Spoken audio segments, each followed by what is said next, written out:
The ancient Leshen hails from the world of The Witcher and comes to Monster Hunter in a rather impressive collaboration.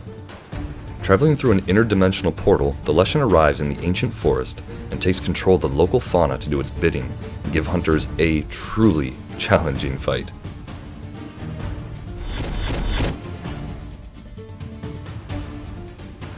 The ancient Leshen is weakest to fire, but also thunder and dragon.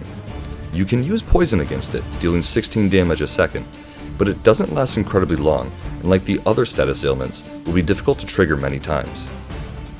You can break its legs, body, and his antlers twice.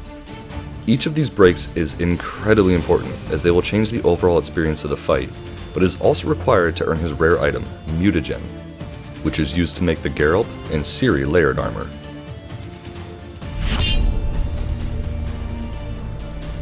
Really, all weapons are viable here, but I strongly recommend including some ranged weapons in your party.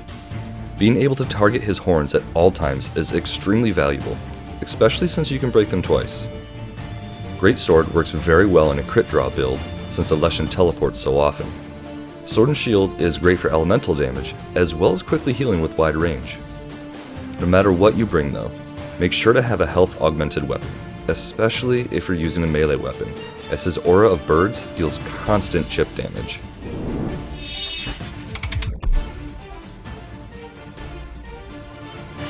Leshen doesn't deal any elemental damage or blights, so don't worry about those skills and go for straight survivability.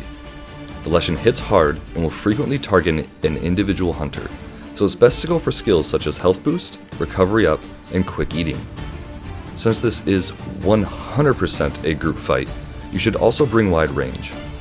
You may think that due to his immense amount of health, a damage build is better, but you can't deal constant damage if you're dead, so go for the clear, not the speed run. If anything though, you have to bring Part Breaker. It changes the fight so much that no matter what build you have, you really should include it. These are just some of the sets that I've made that helped our squad achieve victory.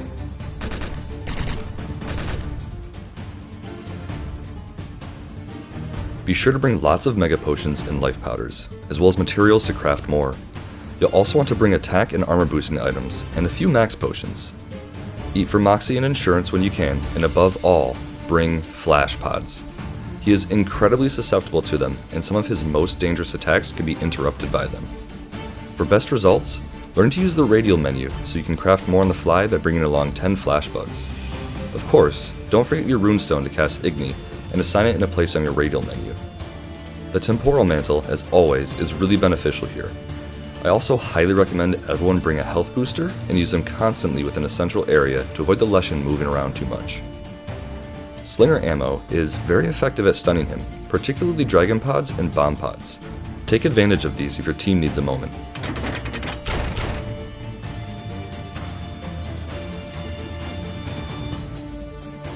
Leshen starts in Area 12 under the boulder. When you start, grab some supplies and fly to the northeast camp in 11. Take a left, grab the red pits, and head across the vines.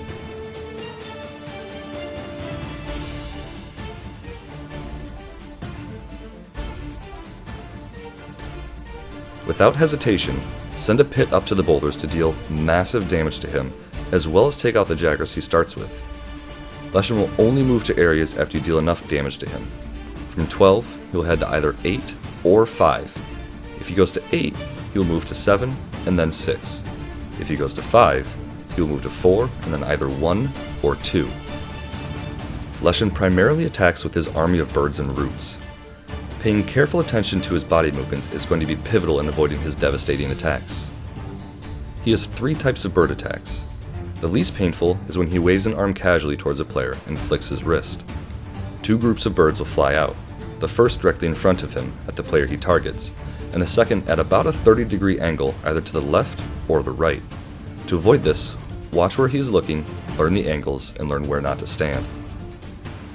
When he pulls his left arm back and holds it near his shoulder for a second, he's about to unleash a fury of Ravagers in front of him. The width of this is massively insane, so you need to move out of his sight ASAP. This attack hurts like hell, so do your best to learn what it looks like.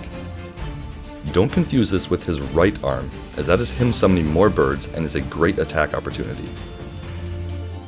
Once he moves to his third area, he'll begin doing a one-hit kill homing Ravager attack on everyone. This attack is extremely obvious, as the camera will pan out, he'll growl, and his birds will begin to envelop him before he sends them out after everyone. During this charge-up, everyone is responsible for flashing him to stun him out of the attack. The Tempered Mantle will luckily save you. Leshen also uses Jaggers to attack you, which he summons via a roar with his head up and arms back. These Jaggers are much more powerful than normal. They have a ton of health, and when they work in a pack, they deal a lot of damage as well. When he summons them, he will point at a single hunter, a red line will be drawn, and every Jaggers will target that hunter specifically. The best way to deal with these menaces is to flash them in a group and then bomb them. Of course, a great sword, gun lance, or longsword works really well too. It is everyone's responsibility to take these out as quickly as possible, otherwise they can easily overwhelm a hunter, opening them up to Leshen's attacks. Breaking Leshen's antlers will reduce the number and frequency of Jaggers spawned, which is why Part Breaker is just so damn important. Leshen can also swipe at you to cause bleed, either with a single swipe, a double-armed grab, or a raised single-handed slam. He loves to do this after a teleport, so always know where he's at. Leshen's root attacks are by far the most difficult to read, but get hit by them enough and you'll learn what to look out for. His most common attack is a tri-root that travels straight in 3 directions, directly in front of him, and to the sides at about a 35-degree angle. His tell is a quick single-handed dig into the ground after extending his arm. If he's looking at you, take advantage of the short width of the attack and simply move to one side or the other. If he's not looking at you, move to the sides and behind him.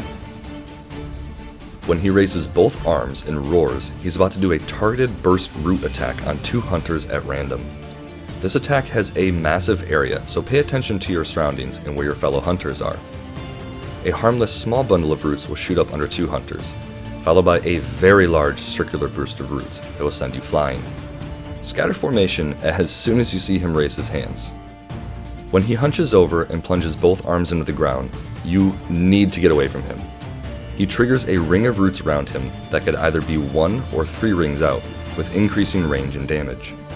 There is no discernible difference between the single or triple ring attack, so just back away as fast as you can, or dodge into and past the initial precursor roots if you're close to him and didn't get hit by the first ring.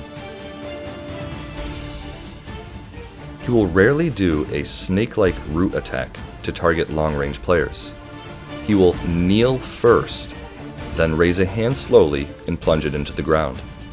2 paths of roots will travel out from him in a quasi-figure 8 pattern. Stay a small distance away and dodge towards him once you see the roots cross in front of him.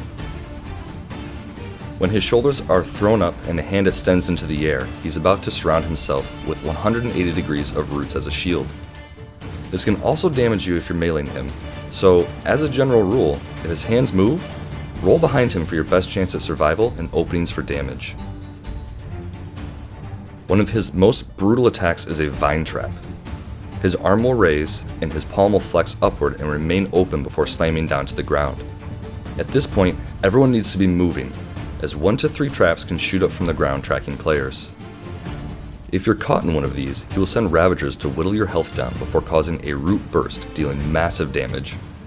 Another teammate needs to use Igni to free you, or, much better, use a flash pod to break Leshen's concentration. The handler will always tell you when there's an emergency, and Leshen's fingers will be magically waving during this attack, letting you know someone is in trouble. We have an emergency! If you're playing solo, you're screwed.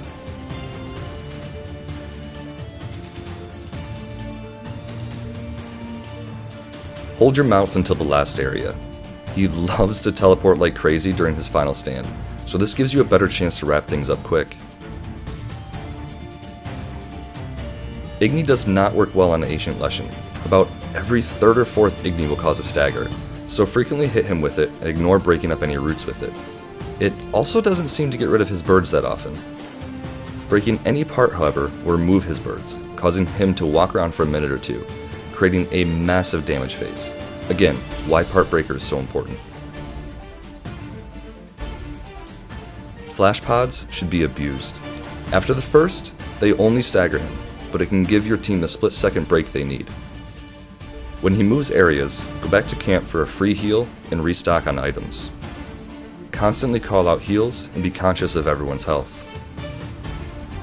Pay close attention to the handler. She gives tips throughout on his and your teammate's status. Work together to take care of the Jaggers quickly. Call your shots when you need help and work together. Teamwork and communication are key, and you'll have him down in no time. Best of luck, hunters. Oh, Flash. Oh, shit. I got it. Oh, good job. Oh, I was saying the first one did not get it. I put it right in front of him. Yeah, see that? I did see that, yeah. I'm glad we other ones shot too. That was nuts. Glad you guys were ready because I didn't realize I was at my house. Oh, yeah, yeah. Hey, we did it again.